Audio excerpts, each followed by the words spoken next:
யார் யாரோ சேரவே மாட்டாங்கன்னு நினைச்சவங்கலாம் ஒன்னா சேர்றாங்க. நம்ம ஆட்சிக்கு டேட்டு குறிக்கிறாங்க.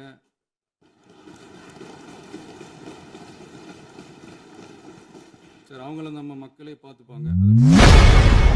இன்று சட்டமன்றத்தில் பேசிய முதல்வர் விஜய், அதிமுக மற்றும் திமுக ஒன்று சேர்ந்து தாவேக ஆட்சியை முடிவுக்கு கொண்டு வர முயன்றதாக மறைமுகமாக விமர்சனம் செய்துள்ளார். 2 வருஷம் தான் ஆகுது, உங்களுக்கு என்ன தெரியும், உங்களால என்ன முடியும்னு கேலியா கேட்டவங்களுக்கு தினத்தந்தியோட பதிலை இப்போதைக்கு போதும்னு நினைக்கிறேன். என்னென்னமோ செய்வான்னு சொல்றானே இந்த விஜய், பல வருஷமா இருக்கிற ஒரு பதவி வெறி பிடிச்ச அரசியலை உடைச்சி எப்படி செய்வான்னு நம்ம மக்களை யோசிச்சிருவாங்க. இதோ இப்போ நம்ம மக்களுக்கு புரிஞ்சிருக்கும். இப்பவும் சொல்றோம், இது வெறும் ஆரம்பம் தாங்க. இந்த மாபெரும் சபையிலிருந்து கேட்கிற மக்களே, நமக்கு கொஞ்சம் அவகாசம் கொடுங்க.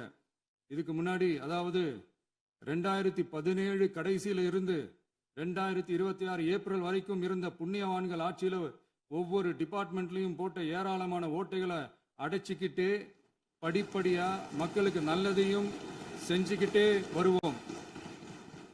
அதனாலதான் நமக்கு எதிராக யார் யாரோ சேரவே மாட்டாங்கன்னு நினைச்சவங்கலாம் ஒன்னா சேர்றாங்க.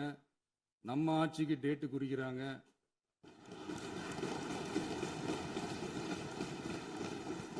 சரி, அவங்கள நம்ம மக்களே பார்த்துப்பாங்க, அதை விடுங்க. நாம ஆட்சிக்கு வந்து சரியா 40 நாள் ஆகுது. அதுக்குள்ள என்ன செஞ்சீங்கன்னு கேட்குறாங்க. ஒரு லிஸ்ட் ஒன்று சொல்றேன், கேளுங்க. பெண்கள் பாதுகாப்புக்காக சிங்கப்பெண் சிறப்பு படை, 200 யூனிட் வரை கட்டணமில்லா மின்சாரம், போதைப் பொருள் ஒழிப்புக்காக தனிப்படை, குறுவை நெல் சாகுபடியை ஊக்குவிப்பதற்காக 134.83 கோடி சிறப்பு தொகுப்பு திட்டம், வழிபாட்டு தலம், ஸ்கூல், பஸ் ஸ்டாண்டுன்னு அதுக்கு பக்கத்தில் இருக்கிற 717 மதுபான கடைகள் மூடப்பட்டன. அங்க வேலையில் இருந்தவர்களுக்கு வேறு கடைகளில் வேலை, கவனிக்கப்படாமல் விடப்பட்ட அம்மா உணவகங்கள் புதுப்பிக்கப்பட்டன. பத்திரப்பதிவு துறையில் பகல் கொள்ளைக்கு ஃபுல் ஸ்டாப் வைக்கப்பட்டுள்ளது. வருகையில்லா ஆவண பதிவு முறை கொண்டு வர உத்தேசிக்கப்பட்ட செயல்பாட்டில் உள்ளது.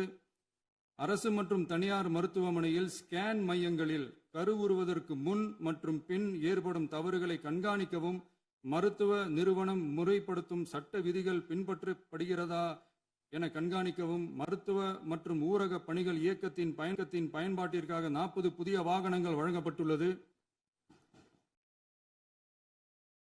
செய்திகளை உள்ளது உள்ளபடி தெரிந்து கொள்ள ரெஃப்ளெக்ட் நியூஸை சப்ஸ்கிரைப் பண்ணுங்க.